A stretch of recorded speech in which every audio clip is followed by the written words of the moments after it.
Welcome to the Fifth Trooper Podcast. Hello, and welcome back to the Fifth Trooper Podcast. My name is Jay Shalansky, and joining me today, for the first time ever, Evan Bullris. Well, hey, thanks for having me on, Jay. You are welcome. So, today we're going to talk a little Legion. I know that's a real shock for you guys just joining us. If this is your first time listening to our podcast, we've never talked about Star Wars Legion before. Never, ever. Not out of the other, 55 episodes? 54? 57, all right. Uh-huh, yeah, no. So, anywho. So we'll start with news. Your face is news. It's looking pretty good. Nerd. I shaved a little bit, and I really put a little gel in my hair. It's great. Not much, man. It's been pretty slow. They put the articles out for Luke and Vader. Yeah. Matt Holland posted that the release date on that stuff is going to be October 4th. October 4th. So that's the core set, the two additional units, so the B1s and the clone, Phase 1 clones, and then the card upgrades? I believe so. I'd assume that the supports were supposed to be coming out with those too. Yeah, I don't know. Yeah, the dewbacks are still MIA until they say they're physically repacking them all. I did get an email yesterday that said that they were shipping my bases to replace the two that I got at Gen Con, so that's good. So yeah, so that's going on. It's been a little we're in the lull before the storm of all the new drops, so it's been not a whole lot. But let's talk about some stuff. Sure. So for those of you that are listening currently, and for those who aren't listening, because I'd like you to share this information, our game mats are going live this week. Boom. Oh man, they look good too.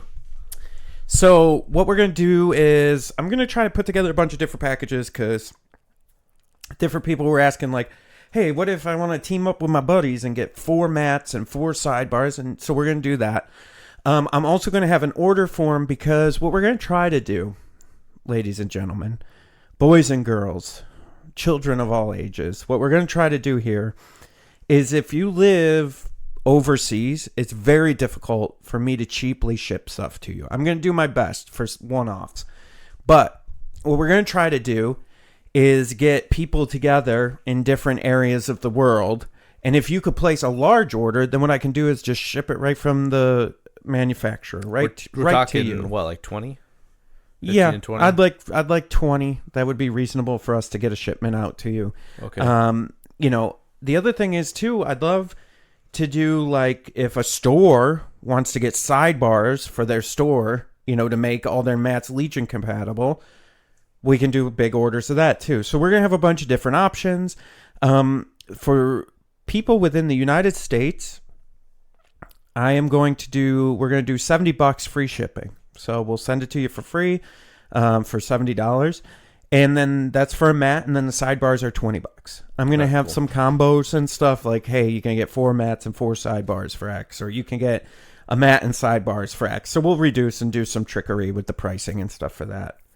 But then we'll also have order forms for bigger orders. If your store wants to order them, if events want to order them, we're going to have options for everybody. So, and then also hit me up, direct message us on Facebook or Twitter or something and get in touch with us, and we'll try to work a deal out with you for bigger orders too. No, sure. That's definitely easy for us to do because nice thing is we're more or less a mom and pop store at this point, right?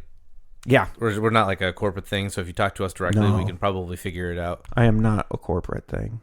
Though one day, if I eat my Wheaties and I pray real hard, maybe we can be a corporate thing.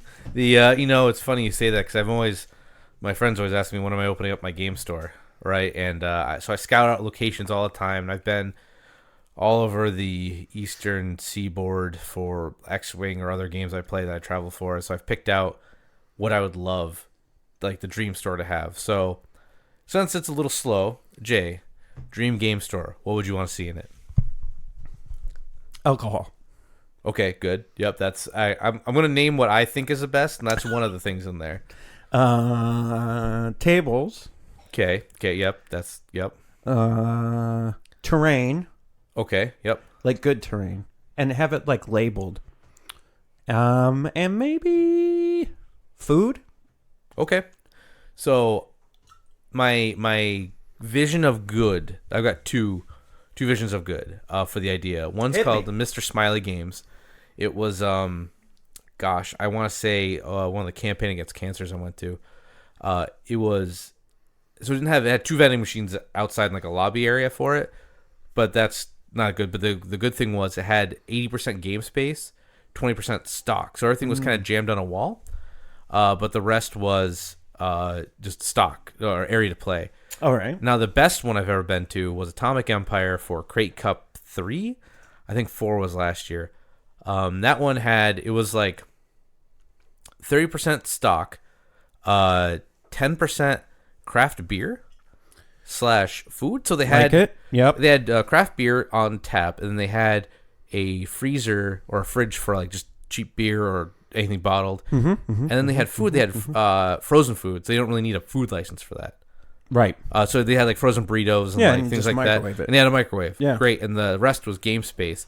That was actually the best I think I've seen in a while. That was like my vision of good for something. Love it. In New York, it's real miserable to try to get all that together. Yeah. Just with all the licenses and like laws. We got a lot of rules in New York. It's miserable, and taxes to get all that off the ground. But that'd be my vision of good. Like I'm envious of the people who get that's their game store. I'm very envious of that.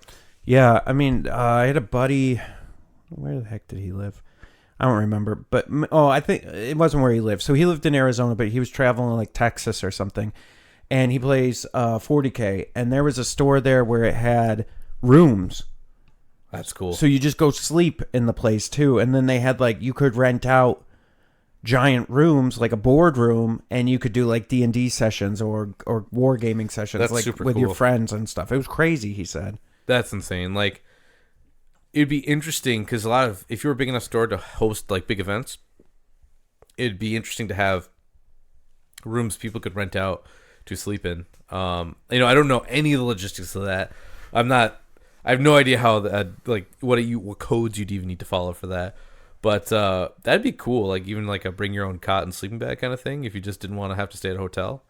Yeah, because that'd cut down on cost to get to that event quite a bit if you did like a real reasonable rate for it.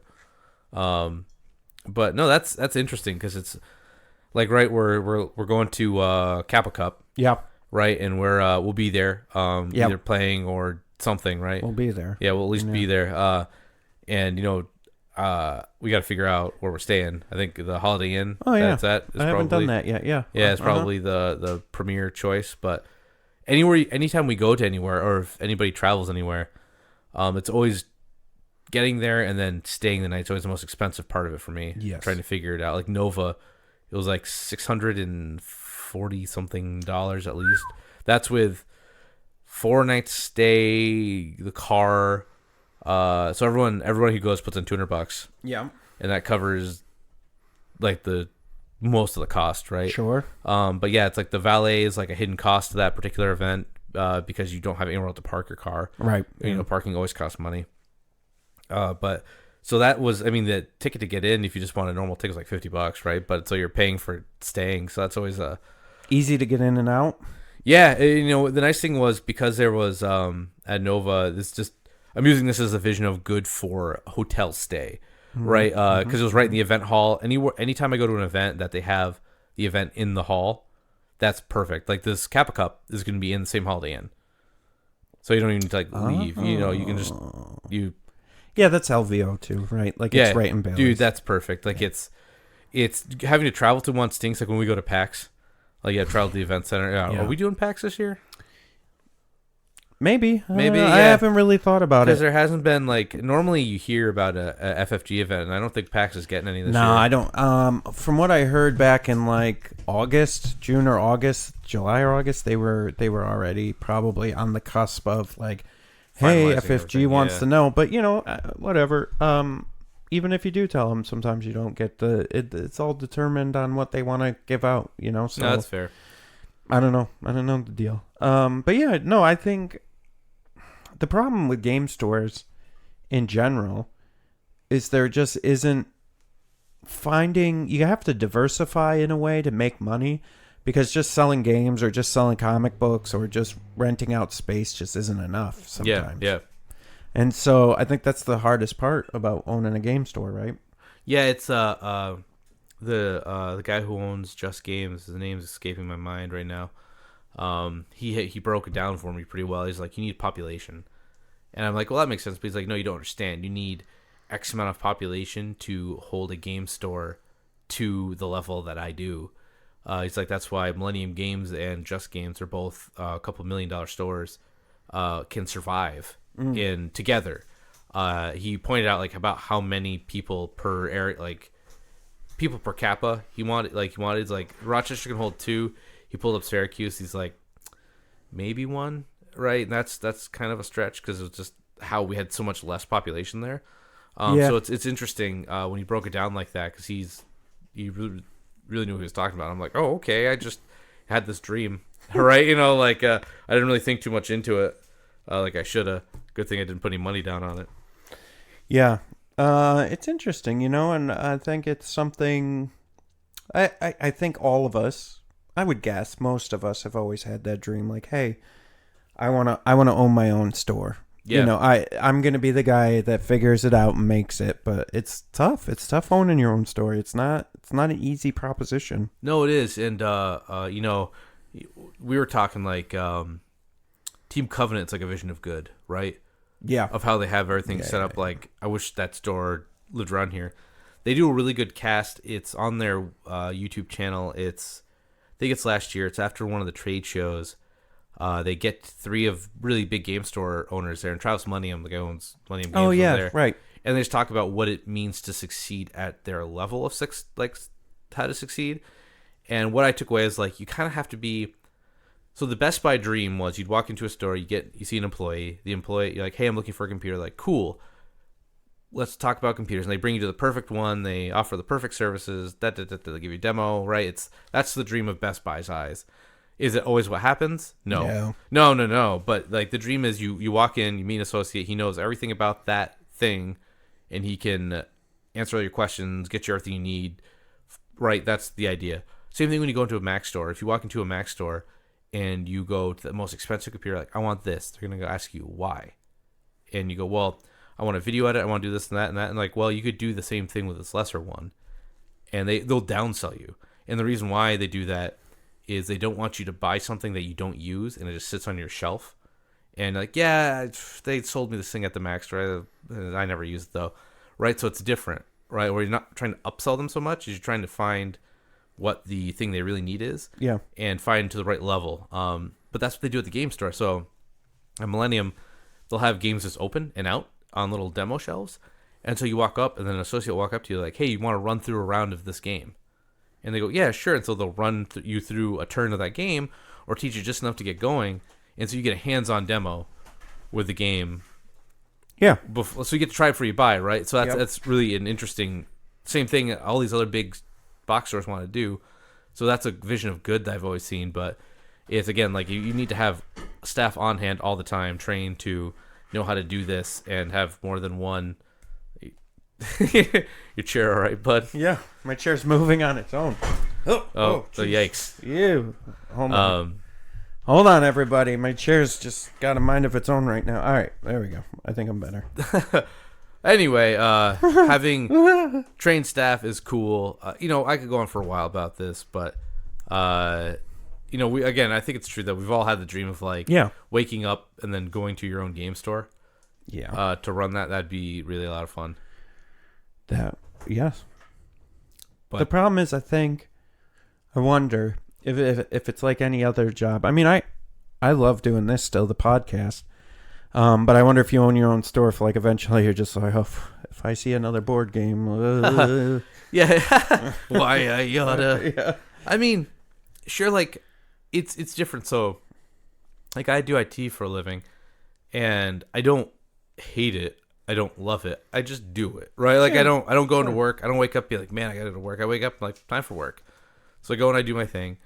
But I think it'd be interesting to go to work and then be excited for a product because you also want to use it, right? You get passionate about it, and that passion spills over to the employees to the people coming in. Yeah, and I wonder, it's interesting because some of the stuff I've noticed, like, for instance, and maybe it's locally, but like some of the people locally, it'll be like, yo, what do you think about this? I'm like, I don't know. I haven't even had a chance to look. I don't even know what that is. You know what I mean? Because it's just like one of your employees was like, oh, this is going like gangbusters. You got to get this board game. And like, I don't, you and I have another podcast that we talk about board games and video games, but we don't even know we don't know everything that's out. We just know some stuff.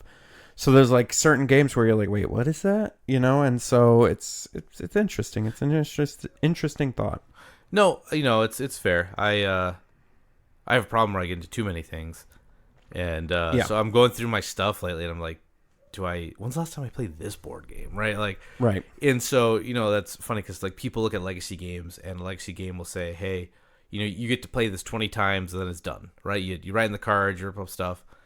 I would be so jazzed if I even got to play that game 10 times, right? Because to get the same group of people together for 10 sessions in a row would be amazing. So anytime someone says legacy game isn't like good value, I'm like, what are you talking about? If I got to play anything I owned that much, like a board game, like that's not like Legion or X-Wing or something, like great. Like I'd love to get my money out of anything I bought, right? Yeah, how many board games have you only played once, maybe? Oh, geez, like twice as most of them. Like I'll play them once. Like I'll have a weekend when I get them. I'll get convinced people to play them twice, and then they're on the shelf forever. Yeah, it's bad. Well, that was fun. Look at you. Look at me coming up with ideas. I try my best. Okay, so I want to talk about a couple things here. Do it. Last week was our, as I call it, the Hangover episode, because it was the episode after our 1-year anniversary, and we just kind of winged it, and we missed some stuff, and we messed up some stuff. But one of the things that we kind of missed was we were going around the world announcing all the RPQs and events, and you out there in podcast land, let us know that we missed a bunch. So I'm going to go through a couple of those now. So Australia, on October 26th through 27th, there's a Grand Championship. Also, the October 5th through 6th, there's a Maximum Firepower, I guess. It's one of the last ones that they're calling Maximum Firepower. And that's at Mother of All Battles. That one's actually sold out, but maybe you can get on the wait list for that. I just wanted you to know about that. Actually, I didn't want you to know about that. The Australians wanted you to know about that. And so the one that's October 26th through the 27th, that's actually House of War Victoria is where it's at. So that's cool. They also wanted me to let you know that if you're from Australia, if you're listening and you're not part of this, they have a Facebook page called Company of Dice. I guess there's a really good group of 20 or 30 players out there that are, trying to make a bigger group. So if you're interested, Company of Dice on Facebook is the group that all gets together for Legion with our friends, down there. Down under? Down. I was going to say that, but that seemed cliche, so just down there. That's what Disney's told me to say. On that island. It's a little bigger than an island. It's an island. You shut your mouth. Also, we got a Grand Championship in Sweden, November 9th. I don't know where that is, but it's in Sweden. We were told last podcast there was an RPQ in Germany, auf Deutschland, and it was in a gymnasium. Yeah. And we questioned what that is, and a listener let us know. A gymnasium is a school for ages 11 to 18, and if you finish successfully, it enables you to go to university. It's a school. So, yay. So they're having an RPQ, not only an RPQ, but a convention with even more stuff going on, and that's in Germany. And Oldenburger Spieltag, that's play day, basically in German. Oldenburger-Spieltag. I'll give you the whole web address. How about that? blog.oldenburger-spieltag.de. And there's a Facebook event for it too, so you can search it on Facebook. So you can go to the gym, maybe work out a little bit, and play some Legion. Oh, Just kidding. Sorry, guys. But yeah, so there's that. And then September 14th, the Texas Galactic Open in San Antonio. That actually passed. So, because today's the 17th, and I don't know what days are anymore. Sure. This is a rough podcast. This is falling apart. Woof. That's what happens when you give me a bunch of drinks at dinner. Yeah. Liquor to Oh, yeah. You know what else we haven't done, Evan? Yeah. So, we made a promise. We made a promise to our listeners, and we failed. We effed up. The mats? The mats, Evan. The mats. You didn't remind me last week to pull. Yeah, it's to pull winners. You, dang it! You are the worst. You're the worst co-host. I'm ever. trying to be the worst. So what I'm gonna do, Evan, give me a random number. 35. Oh, jeez. Out of what? You didn't? Yeah, I could have just said out of 115. Okay. Okay. So hold on. 1, 2. Can you talk while I'm doing this? All right. Yeah. No, it's fine. God, Hey, you're I the thought worst. you were. Wow. Okay. Let's talk about these mats. What were we giving away for? For the 1-year anniversary. All right. Cool. Testing you to make sure you knew what was going on. And which ones are we giving away? So here's the thing. We had said on the 1-year anniversary that we were just going to send them a random mud mat or crate mat, which we have in stock. Okay.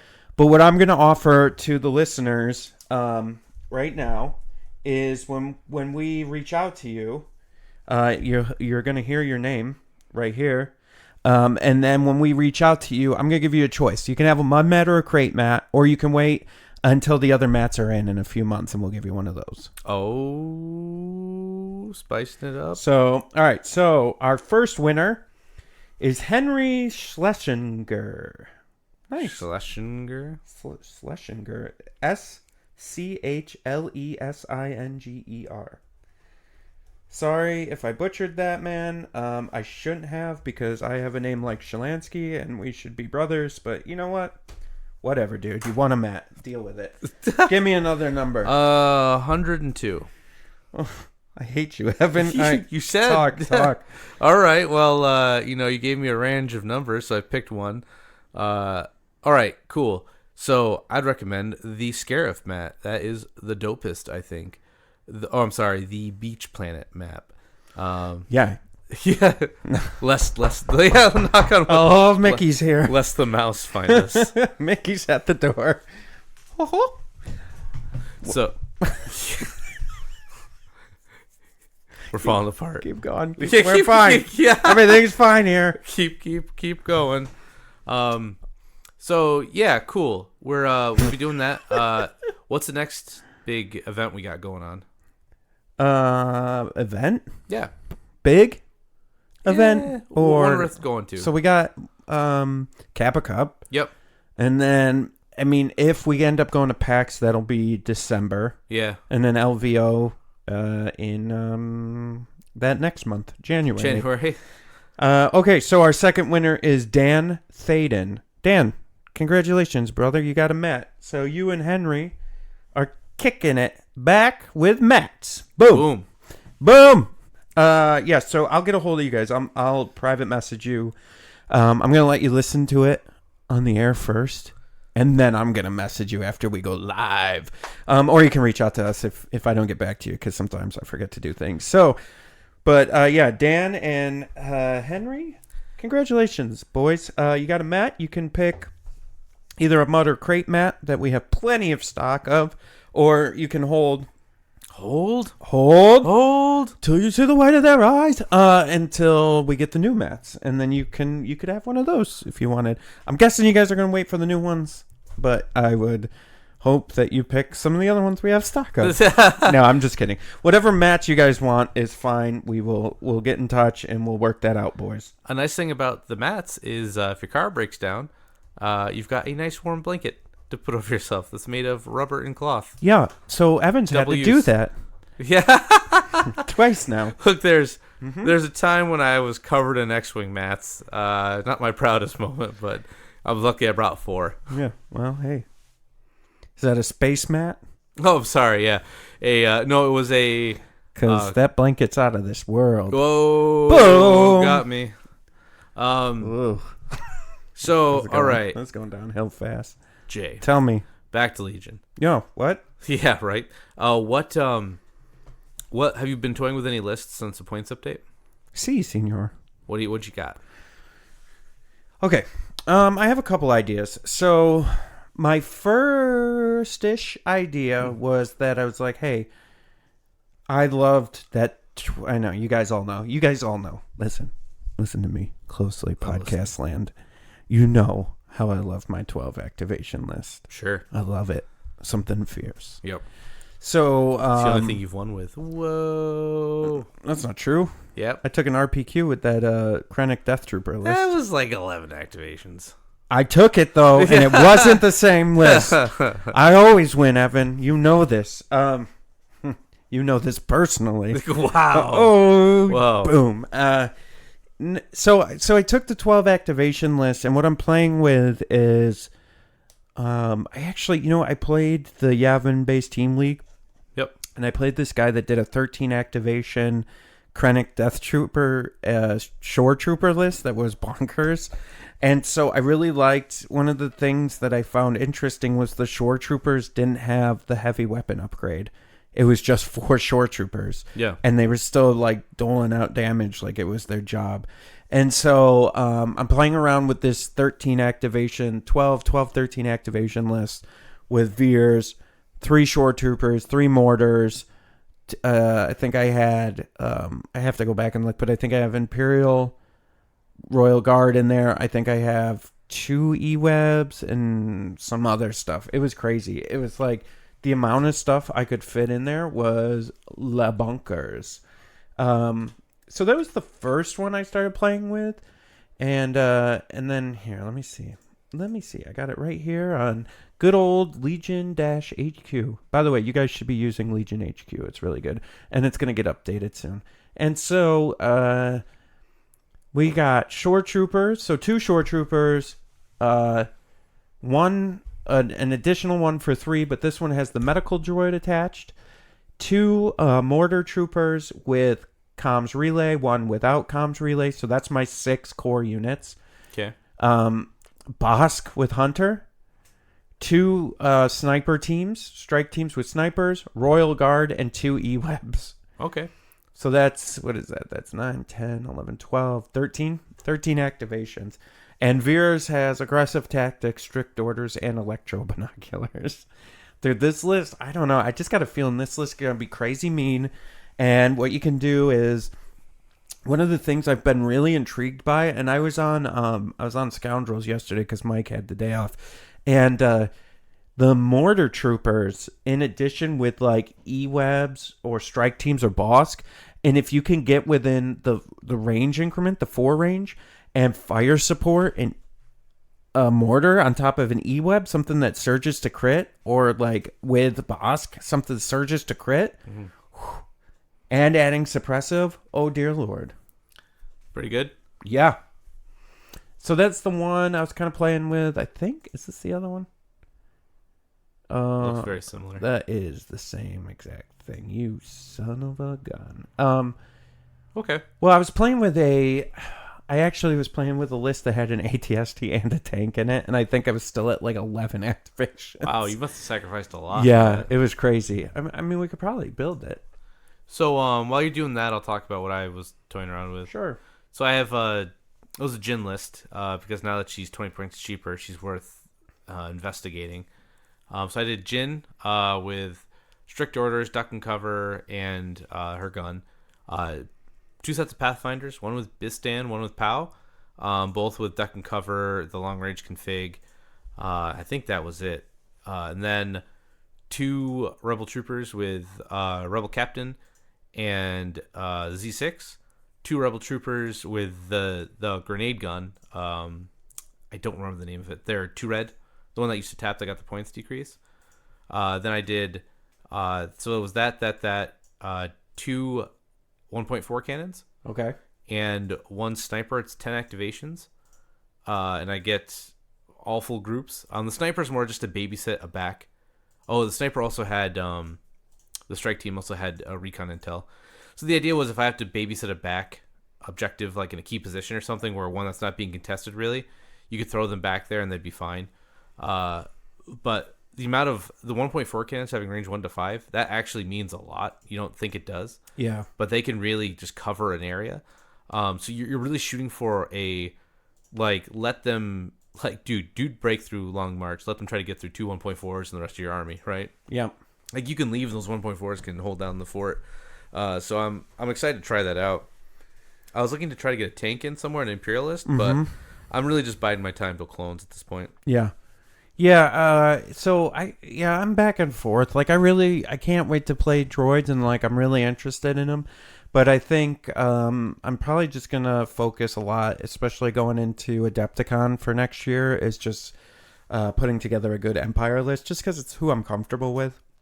Well, that's the beauty of what this is. The new armies aren't better, right? Period, right? They're just different armies. So you can just stick with Rebels, or you can stick with Imperial and ignore all the new stuff and just pick up, like, Dewbacks and Vader or something, right? And then be fine, right? Yeah, I will say I did really enjoy playing Flyboys, though, and I was doing pretty good at it with it there towards the end. And so that, that's interesting to me. But, so this was the other list. So it was Veers, Aggressive Tactics, Strict Orders, ATST, Elite Armor Pilot, Twin Blaster Cannon, Assault Tank, Elite Armor Pilot, the 97C Rifle Pintle, 3 Shore Trooper units, 3 Mortar Troopers, and an E-Web for 10 activations.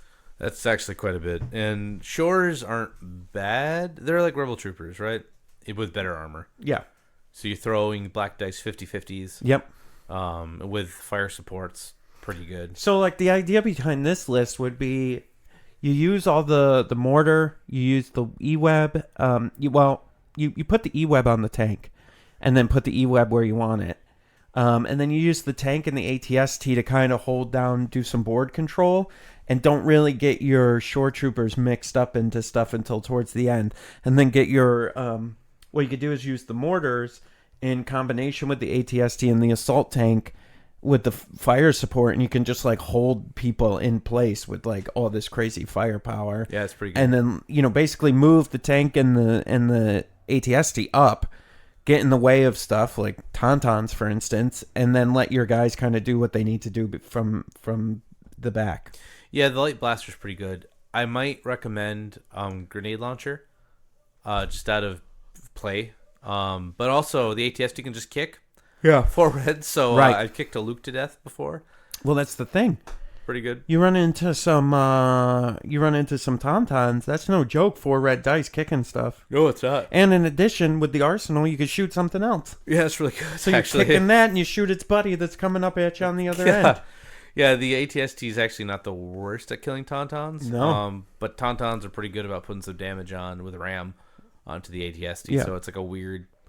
Again, like airspeeder is probably a really good anti-Tauntaun thing right now. Yeah. Can't be meleeed. Yeah. Can't be meleeed. Cover 2 if you give it the right pilot. So yeah, and armor, right? And armor, so like getting through is gonna be tough.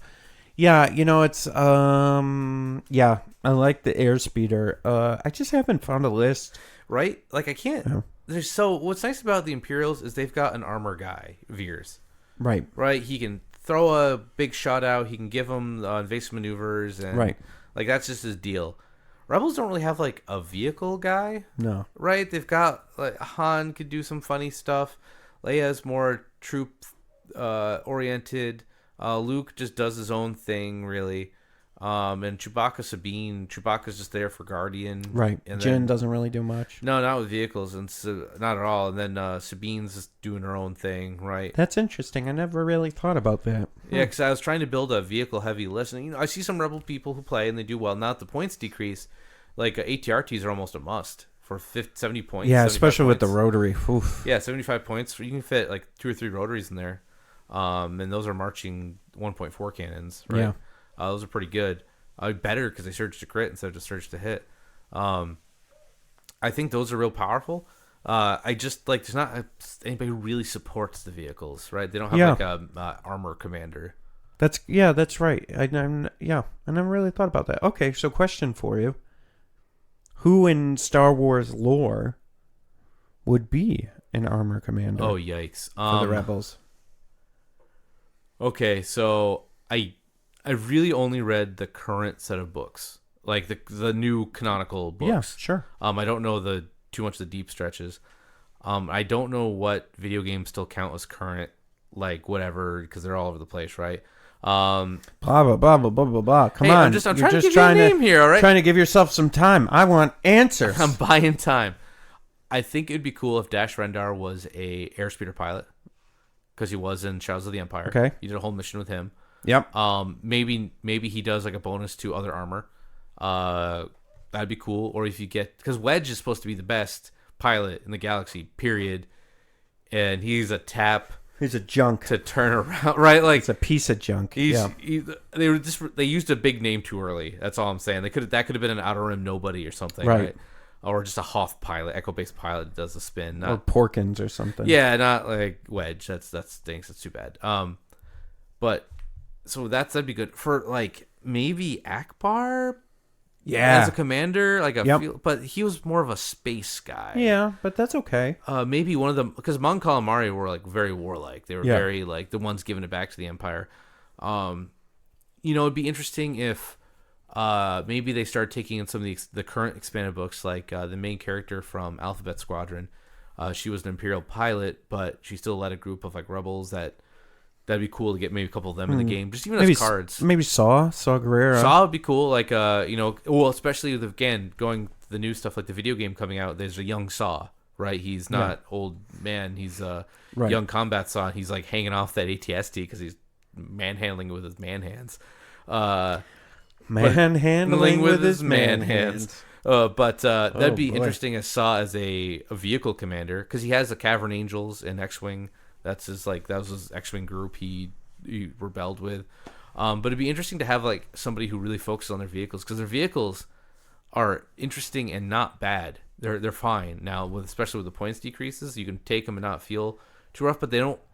Besides, because they don't even have their 2-pip, but the generic is give each one ordered gets a Inspire 2. Yeah. Turning the tide. Yeah. That's okay. It's fine, but usually they'll just gun down the vehicles like the turn before or something. I don't know. They need I think Saad probably pretty good, because at least he's recognizable. Yeah. Because I don't really know of any. Maybe if someone points one out from Rebels, maybe Zeb.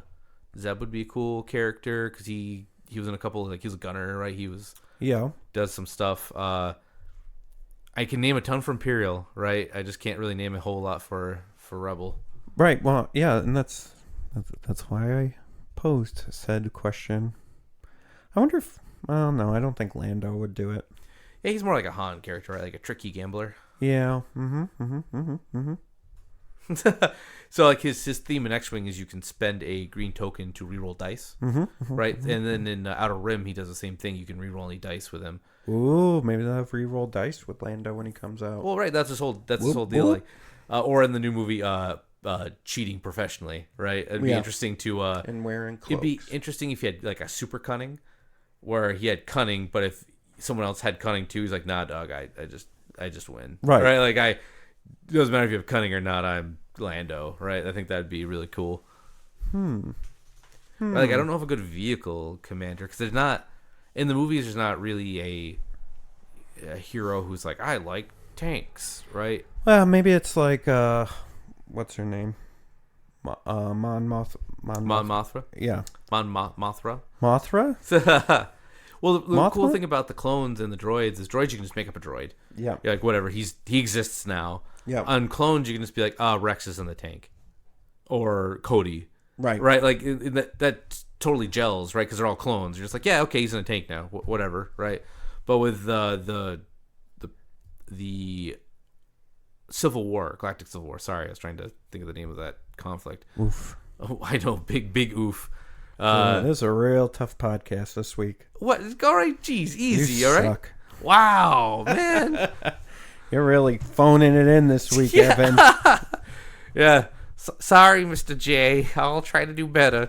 Oh, get back to work, Evan. Never. I'm never going back to work. Yeah, I just thought of it. I was like, I don't know. Right? It's not like a... Yeah.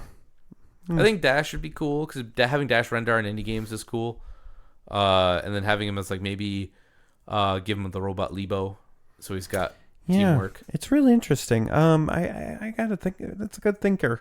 Hey, if you know out there, audience members, message us. Let us know somebody you think would be a good it'd be armor interesting to see commander. Because again, like I can think of all the Imperials. Like General Veers alone was in the AT-AT. He was a general.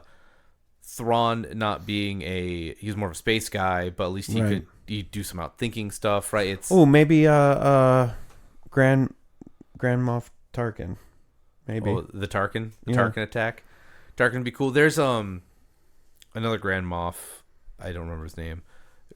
Great radio. Is it Bob? No, is it Grand Moff Bob? Jeff? Grand Moff Jeff. Is it or maybe Luke? someone from Lothal? Is like it just make someone up. Jonathan? Grand Moff Jonathan. The Smiths of the Star Wars world. Is it Michael? Is it Grand Moff Michael? Grand Moff Mike, the Big Mike they call him. If you can come up with original character Moff, send us your best names. We'll read them on air. Yikes!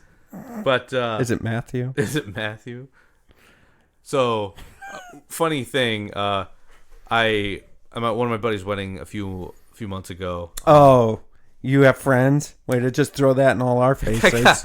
I'm kind of a big deal, all right.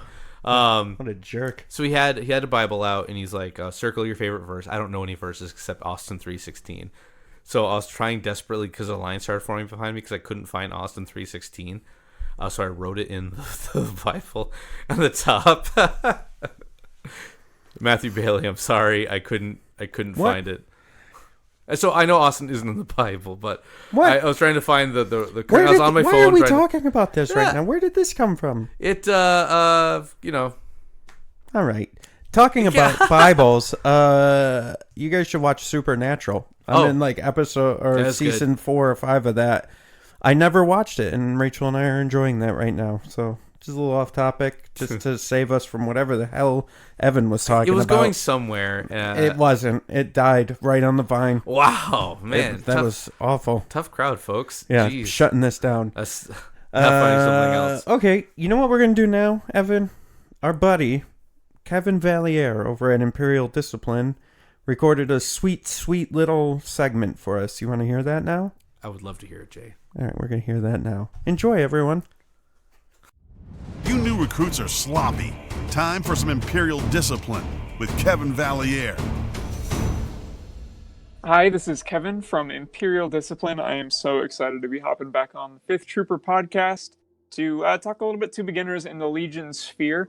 Today we're going to talk about two things. First, I want to make sure that you are all aware Jay helped me out with an incredible video learning to play Legion. Goes over all the mechanics. It's animated, it's got examples, it's amazing. You can find it and a lot more information about being a total beginner to Legion, both on the 5th Trooper website and on my blog, imperialdiscipline.blog. So if you're listening to this podcast, you're just hopping into this world, there's a lot of information out there for you, especially on imperialdiscipline.blog, made for beginners.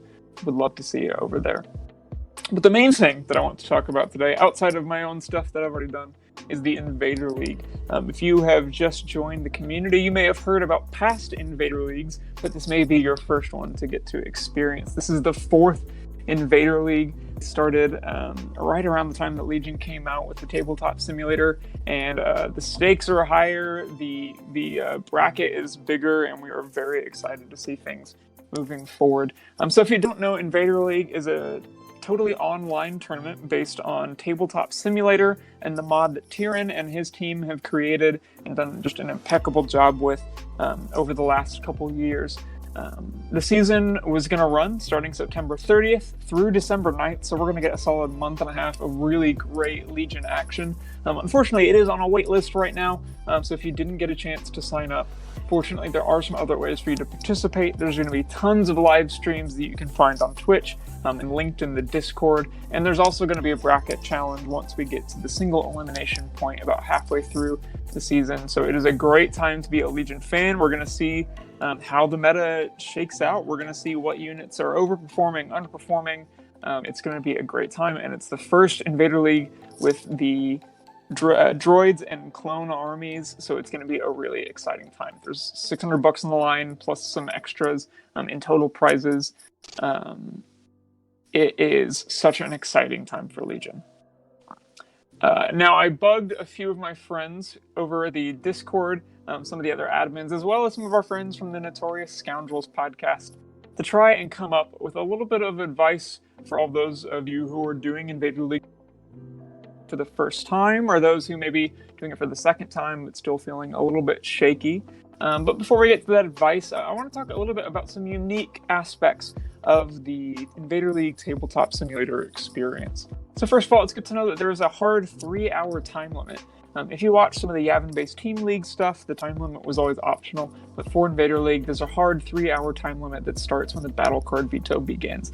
Now, that may sound like a long time, but when you're playing on Tabletop Simulator, things are almost certainly going to be going a lot slower than you're used to, at least to start. Plenty of games will end well before time, but especially if you or your opponent are newer or you're trying out a new list, things can take a little bit of time. So make sure you pay attention to that 3-hour time limit. Once time expires, just like in regular Legion, you finish the round. Like I said earlier, there are 2 segments to the Invader League. The first one is going to be a round robin. You're going to be placed into a group. You'll play every person in your group once, and then the top 2 people from each group head out to the single elimination. Once there, it is knockout, single elimination. There'll be a bracket challenge to try and predict the winner.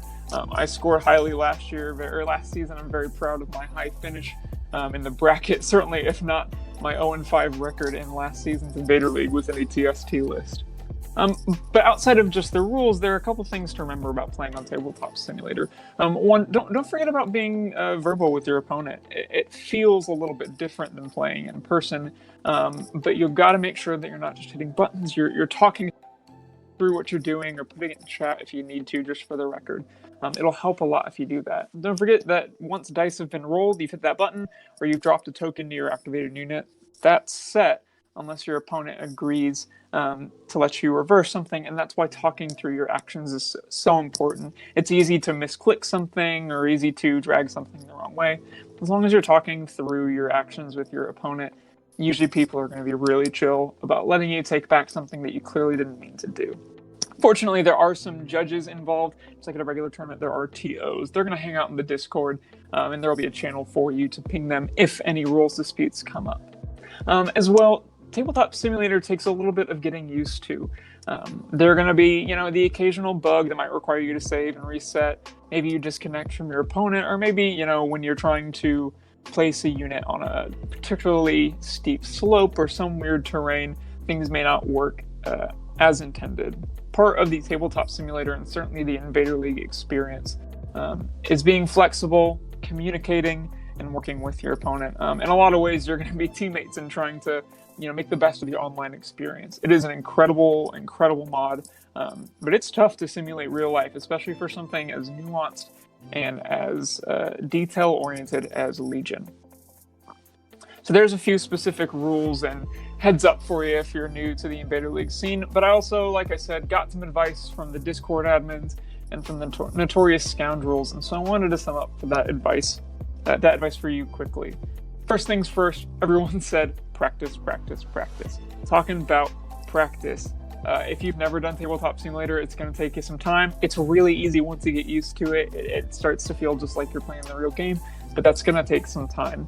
But more than just practicing Tabletop Simulator, this is a competitive tournament. There's going to be people in your group who are probably also new.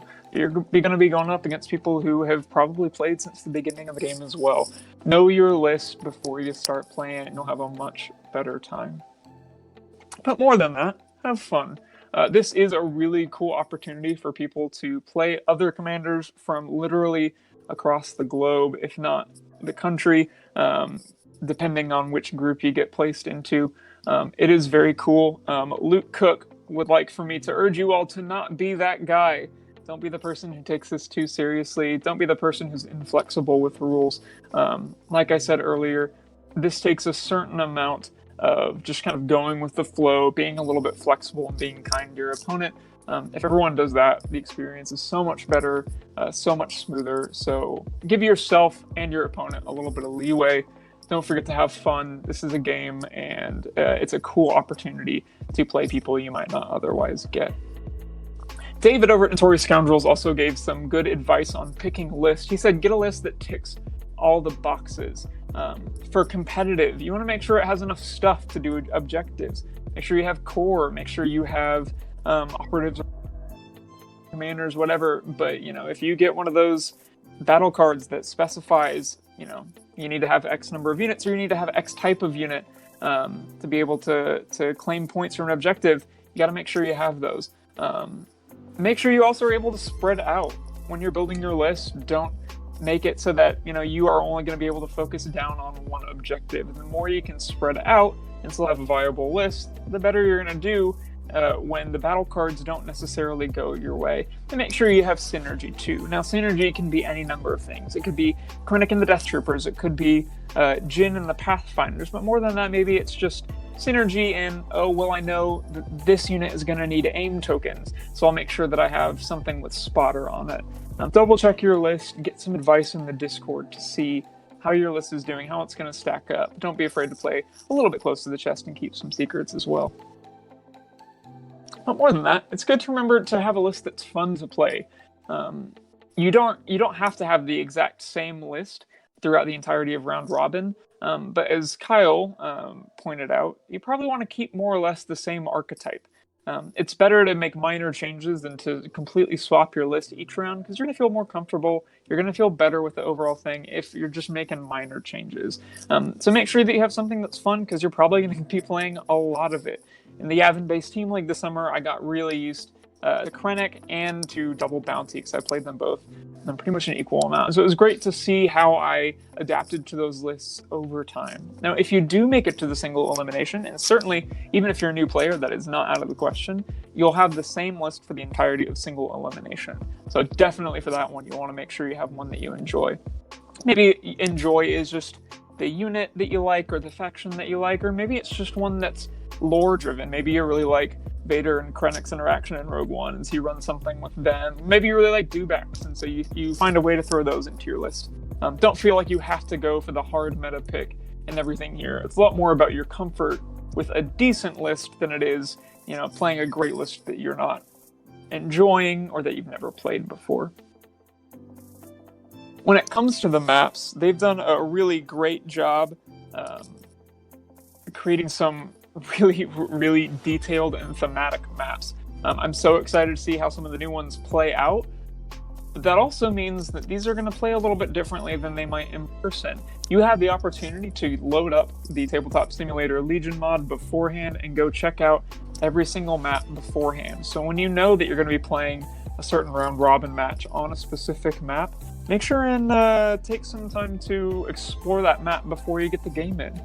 If you're playing snipers, what sniper lines make the most sense? If you have a big vehicle, are there any places that you're going to have trouble maneuvering? What about line of sight? Can you maneuver Vader up nice and slowly behind cover without him getting shot? Or are there a lot of wide open spaces that you need to avoid? If you go and scout your maps ahead of time, it's going to help you feel a little bit more comfortable during your deployment, and it's going to keep you from, making those adrenaline or anxiety-based mistakes right at the beginning of a match. So definitely that was repeated over and over again. Make sure you take the time out to scout the maps.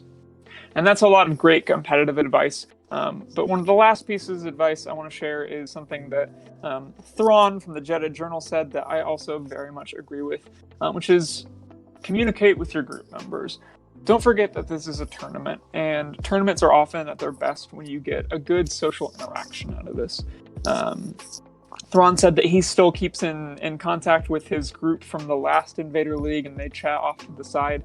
It can be really fun. There were a handful of people from my last group, Kyle included. They all beat the tar out of me, but it was really fun to talk to them and get to know them a little bit better, get to know their play style, and learn a little bit about what I could be doing better with my list, or what they might recommend for me. And I got a lot out of that experience, even though I was running quite a suboptimal list at the time.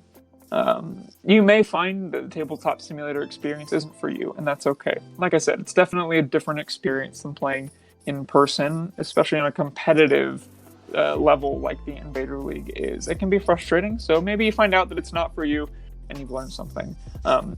But if you are doing Invader League for the first time this season, welcome to the community on that. You're going to have a great time. It's really cool. Don't put too much pressure on yourself. And don't forget to hop into the streams, cheer people on, and learn a little bit about what the new meta is going to be, because I guarantee that no matter who wins, we are going to learn a whole lot about the future of Legion just through this. So we'll see you next month. Thanks so much for listening, and don't forget to visit imperialdiscipline.blog. Hey, we're back. That was Kevin talking about Invader League. No, it's something I wish I had time for. Yeah. I would love to be able to play Legion at all lately, but we just came back from Crits Against Cancer. It was an X-Wing charity event where we raised just over $650 for bone cancer research. Oh, that's awesome. Going to my good friend Reese's father passed away from it. Yep. And we got 16 people together, got some guys from Canada. We did a bunch of raffles.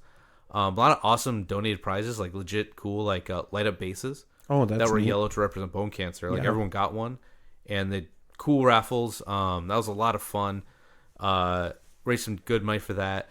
Well, yeah, I wouldn't want you to raise bad money. Money, raise some blood money for some of that. But that said, like I've just been raised some laundered money for this charity event. It's coming around. But I've been so busy. Like we did that, and then our X-Wing regional is October 12th at Just Games. What? Love that store. But what I'm saying is like, so I was practicing for that, and then I don't think there's a Legion tournament or anything. Not like a big one around for a while. Not until like LVO. Hooded Goblin in November. Oh yeah, Hooded Goblin. Hooded Goblin is great. I'd like to go to that as long as the weather stays. Yeah, November. It's early November. I think you'll be fine. Yeah, it's Syracuse. We are in the northern, northern part of the states. That's really rough. Yeah, I'm not. I'm. For those of you that don't know out there, Syracuse is one of the snowiest cities in all of America. Yeah, it's pretty miserable. And so we just got a whole bunch of crap that happens up here that just dumps snow on us. And so what everyone's getting at is right around November, you don't know anymore what's about to happen. So between November and basically May, you're kind of like, I don't know. This is a crapshoot. Literally anything could happen. It could be nice until January. Yeah. We literally could get 5 feet of snow by Thanksgiving. Miserable to try to plan anything. So, and for our international audience, Thanksgiving's a holiday we enjoy. About when the European pilgrims came over to what we now know as the United States and killed all the Indians, and we eat food. Whoa. Or what they thought were Indians, but were actually Native Americans. Yo, jeez. And now we eat turkey to celebrate said massacre. Good golly, Miss Molly. And pumpkin pie. And candy yams. Wow. And stuffing. It was always...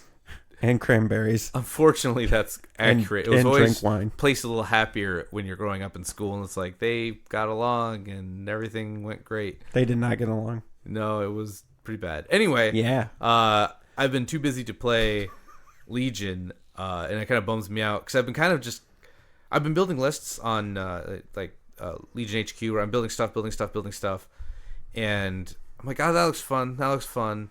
But then I click on clones. And then there's like 3 things to choose from, right? There's Obi-Wan. How many clone core trooper phase 1 do you want? How many barks do you want? So I'm like 5 clone troopers, 2 barks, Obi. Yeah. So it's list building is kind of monotonous with them, but I'm ready for this new stuff to come out, man. Like. Yeah, no, I hear you. I'm kind of I'm gonna be honest with everybody out there. I'm getting overwhelmed. There's a lot coming out, and I just don't know what to do. I'm just going. It's the first time. I'm gonna be honest with everybody. It's the first time in Legion. Evan and I are gonna split the core sets for the new Clone Wars. It's the first time in Legion where I've been like, yeah, I'm all right not buying everything. Like where I'm just like, I'll let Evan get the clones, and if I want to trade with him, I will. I can't keep up with it. It was funny because you and I were talking about like, oh yeah, we're both gonna get both, right? So we can. Right, it's gonna be great. Yeah, it's gonna be great. We're gonna split. Then I've had. Like one of my buddies came up, was like, hey, I want to get into Legion, I want clones. I'm like, cool, I'll split droids with you. Then I had two of my friends like, hey, we each want the opposite one, so I got them together, prepared some boxes for them, got them set, and I'm like, I don't know when I'm gonna have time to do this. And then it's just, man, like, you know, we do have a hole in the fifth tile for when we talk about board games and video games, but you know, like I'm playing the Hunt, like, because I can play it in like 15-minute intervals and I don't have any commitment, right? Like trying to get a game of a Legion or X-Wing or anything off is real tough, especially after work most days. Like Borderlands 3 came out and I put in like a couple hours into that, but my days off are like Monday, Wednesday from doing stuff. And even then, like I've still got so much recovery mode. After you travel a lot for a lot of these games, you come back and just piles of like ideas. Yeah. Right? Like a list that didn't quite get made, pile of stuff. And I go sit in like the middle of it and my cat like lays on my couch and I'm just like in the, like, it's like, if someone walked in, it looks like I just have toys everywhere, like junk toys, and like, what are you doing with your life? And I could not give them a good answer. All right, like, stormtroopers, they're blue. I wanted to pay them as Cobra Commandos, but never got quite around to it, right? So it's tough because I'm enjoying the time not playing because I can start like recouping, but at the same time, like, I don't have time to actually clean and organize everything because I need to get, actually, you have to remind me. I love going, so Lowe's and Home Depot are right across the road from each other near where I live, which is always funny to me. But Home Depot is where you go when you want cheap toolboxes that are great for holding games. Like I've got my Twilight Imperium, my Talisman, all my expansions jammed into toolboxes, all my X-Wing toolboxes. I need to get one for Legion at this point. I was just shelving them, but it's getting a little overwhelming at this point, I think. You had recommended some good stuff like the Walmart latch stuff last time, but they make these good ones you can hang on a wall that I have for all my tokens for all my other games. Like I've got all my Legion tokens, all my X-Wing tokens and tiles and all those stored in that. So I think I need another one just for Legion troops and things like that because it's getting kind of miserable just trying to keep track of all this stuff. Yeah, I mean, that, you know, I'm going through this move to the, you know, I'm getting this thing built, and I was packing up all my Legion stuff to kind of get ready to move, you know, out there. And I'm just getting it all together, and I'm just like, holy God. Like, I've got enough for 3 lifetimes at this point, and I can see myself switching between Rebels and Empire. But the funny thing is, looking at the clones, I'm really only interested in droids. Like, I honestly, I played clones kind of not as a joke, but as like a... Yeah, just something cool. Something cool for that Legion event we did locally, the tournament. But man, I didn't really care for him. And like on any level, I was just kind of like, meh, okay. And then I've played droids a few times, like online and in person. And I'm just kind of like, yeah, I like these guys. I could have fun with this. But then I'm still just really drawn back to Empire and well, they're Rebels. cool, right? And they just got more options because it's you and I have been so spoiled because we've been playing since the beginning, right? Yeah. We've got at least one unit. Honestly, I don't even own Tauntauns or Echo Rebel veterans yet, nor do I own Shores, or nobody owns Dewbacks. Okay, so here's the problem for me, and I know, tough problem to have, Jay, but like, I own all those. They're all in the boxes still. Sabine, I own her. She's still in the box. I haven't even taken Sabine out of the box. Yeah. Like, I'm just kind of looking at stuff going, okay, I guess. Pretty much, if it's a single unit, I buy it no matter what, and I build it no matter what. Because it's like, to me, I got the time. So I had 2 seconds to put them together, but I've never played Bosk. He just sits on my shelf. But listen, guys, I mean, this isn't, we're going to have to kind of move towards what what you do in Warhammer and 40K, right? Like, we're getting to that point where it's just like, you pick an army, you get all in on that army, and then if you change your mind, okay, if you have enough money, you can invest in the next army, or you trade it or sell it to get the next army, right? Yeah. Like, that's, I think we're starting to get to that point where investing cool, I think, honestly, right, investing in all the factions just isn't going to be probable. I think it's cool to be just like, you're the clone guy, you're the rebel guy, right? Like, because when you go to an event, so like my problem with my friends is like, we go to an event and right now it's just 2 of us play Rebel, 2 of us play Imperial, which is fine. Who's gonna get best in faction, right? Right. Like, we're gonna fight for it. But now, like, you could actually show up with like Rebels, and maybe you're the only Rebel or Imperial player there because everyone's trying the new stuff, and you could still win something, right? Like, I think maybe that's cool. Maybe at Adepticon. I think it's gonna be a while before that happens, but we'll see. The problem is, like, you look at the 2 new armies, and I get they're not gonna be amazing out the gate because they don't have stuff yet, but you feel it already when you're just like looking at list options. You're like, oh, Droids. I think droids have the most viable options right now. You can put a pretty competitive droid army together at 800 points once it's all released in October. Clones are still dicey, and even droids. Yeah, you're just missing stuff, right? Yeah, like even the tank. I keep looking like yesterday.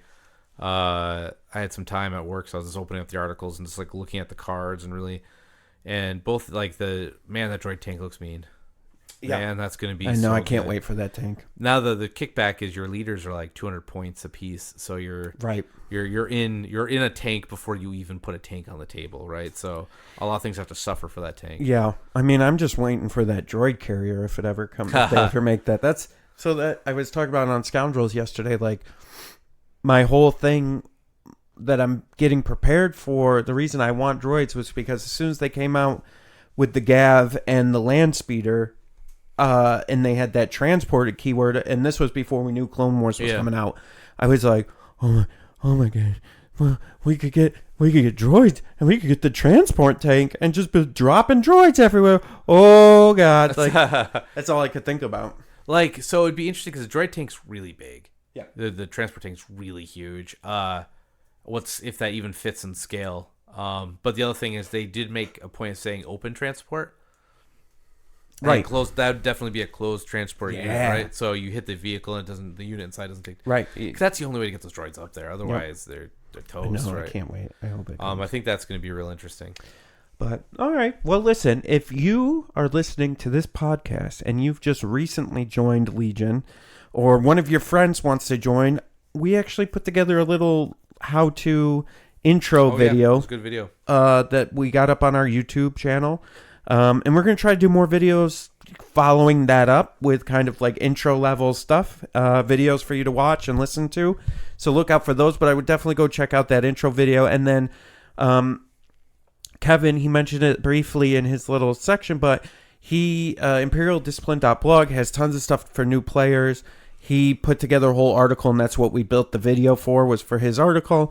And that's a great primer for new players, too. So if you're trying to get somebody into it, or you yourself are getting into it, or your loved one, or your significant other, or your brother, or your son, or your sister, or your daughter, or your next-door neighbor, or the bum that lives down the street that eats your trash. Evan. Same difference. No, if anyone you know is trying to get involved, get them over to ImperialDiscipline.blog.